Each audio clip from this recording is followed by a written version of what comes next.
Bulletin کا آغاز کریں گے۔ آغاز میں آپ کو بتائیں آزاد کشمیر، گلگت بلتستان اور خیبر پختونخوا میں بادل پھٹنے اور سیلابی ریلوں سے ہر طرف تباہی، ہلاکتوں کی تعداد 400 سے بڑھ گئی، درجنوں افراد اب تک لاپتہ ہیں۔ خیبر پختونخوا میں اموات کی تعداد 350 سے بڑھ گئی۔ بنیر میں قدرتی آفت سے سب سے زیادہ 209 اموات ہوئی، 150 افراد لاپتہ ہیں۔ جاں بحق افراد میں 279 مرد، 15 خواتین اور 13 بچے شامل ہیں۔ حادثات سوات، بنیر، باجوڑ، تورگھر، مانسہرہ، شانگلہ اور بٹگرام میں پیش آئے۔ مجموعی طور پر 74 گھروں کو نقصان پہنچا، 11 گھر مکمل منہدم ہو گئے، 63 مکانات کو جزوی نقصان پہنچا ہے۔ سوات میں گورا میں سیلاب سے متعدد مکانات زمین بوس، کئی فٹ تک ملبہ موجود، سینکڑوں مکین بے گھر۔ سیلاب زدہ علاقوں سے لوگوں کی محفوظ مقامات پر منتقلی جاری ہے۔ وزیر اعلیٰ خیبر پختونخوا علی امین گنڈاپور کا کہنا ہے، وعدہ کرتا ہوں جس کا جتنا نقصان ہوا حکومت دے گی۔ سیلاب سے ہونے والے شہریوں کے مالی نقصان کا ازالہ کریں گے، سیلاب سے تباہ گھروں کو دوبارہ تعمیر کریں گے، آبادیوں کو پانی کے راستوں سے ہٹا کر دوسرے مقامات پر نئی بستیاں آباد کریں گے۔ تجاوزات آج سے نہیں، سال سے لوگ بنا رہے ہیں۔ وقت کے ساتھ ندی نالوں کی صفائی نہیں کی گئی، جب پانی کو جگہ نہیں ملتی تو وہ باہر نکل کر زیادہ نقصان کرتا ہے۔ تجاوزات کے خلاف ڈی آئی خان جیسا آپریشن پورے صوبے میں کرنا ہوگا۔ اگر بنیر میں وہ مارکیٹ ہٹا دی جاتی تو شاید اتنا بڑا نقصان نہیں ہوتا۔ جو بھی عوام کا ذاتی نقصان ہوا ہے کسی بھی طرح کا، ہماری حکومت انشاءاللہ مکمل طور پہ ہر شخص کو وہ ازالہ کر کے فیسیلیٹیٹ کرے گی، کمپنسیٹ کرے گی۔ جس طرح ہماری ذمہ داری ہے نا صوبائی حکومت کی، کوئی یہ نہیں ہے کہ ہم کسی پہ احسان کریں گے کچھ کر کے، یہ ہمارا فرض ہے اور یہ ہماری عوام کا حق ہے کہ ہم نے کرنا ہے اس کو۔ اس کے علاوہ جو چیئرمین این ڈی ایم میں ہے اس سے بھی رابطہ ہے، فوج بھی ہمارے ساتھ مل کے کام کر رہی ہے اس کے اندر۔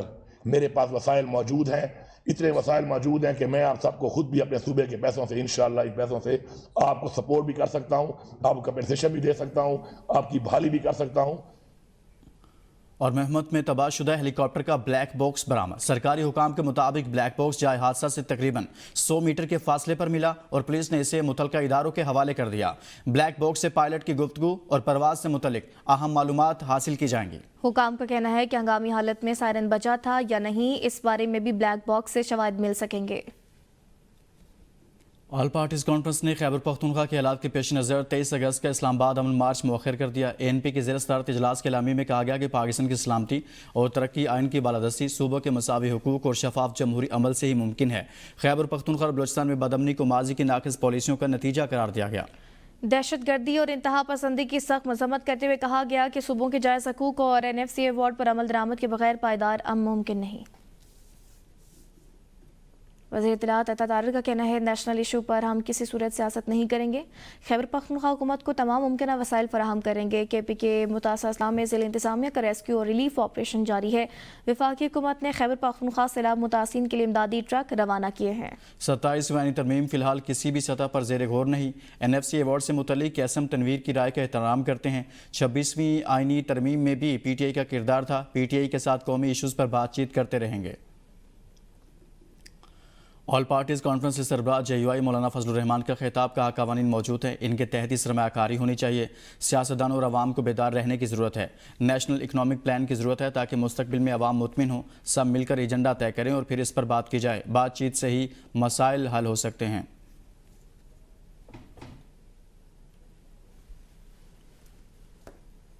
خیبر پختونخوا اور گلگت بلتستان میں سیلاب سے تباہی کے بعد پاک فوج کی ریلیف، ریسکیو اور بحالی کی سرگرمیاں جاری۔ بنیر، سوات، مانسہرہ، بٹگرام اور گلگت بلتستان کے مختلف علاقوں میں لاپتہ افراد کی تلاش، محفوظ مقامات پر منتقلی۔ راشن کی تقسیم، مفت طبی کیمپس اور ادویات کی فراہمی، پاک فوج کا تمام ملازمین کی 1 دن کی تنخواہ سیلاب متاثرین کے لیے عطیہ کرنے کا اعلان کر دیا۔ بارش اور سیلاب سے تباہی کے بعد خیبر پختونخوا اور گلگت بلتستان میں پاک فوج کی امدادی کارروائیاں جاری۔ بونیر، شانگلہ، سوات، مانسہرہ اور بٹگرام سمیت مختلف علاقوں میں پاک فوج اور فرنٹیئر کور نارتھ کا ریلیف، ریسکیو اور بحالی کا آپریشن جاری ہے۔ پاک فوج کے ہیلی کاپٹرز نے دور دراز علاقوں سے زخمیوں، عورتوں اور بچوں کو محفوظ مقام تک منتقل کیا۔ مانسہرہ، نیلبان اور بٹگرام کے سیلاب زدہ علاقوں میں بھی پاک فوج کی امدادی کارروائیاں، زخمی افراد کو ابتدائی طبی امداد فراہم کرنے کے بعد رورل ہیلتھ کلینک چھتر پلان منتقل کیا گیا۔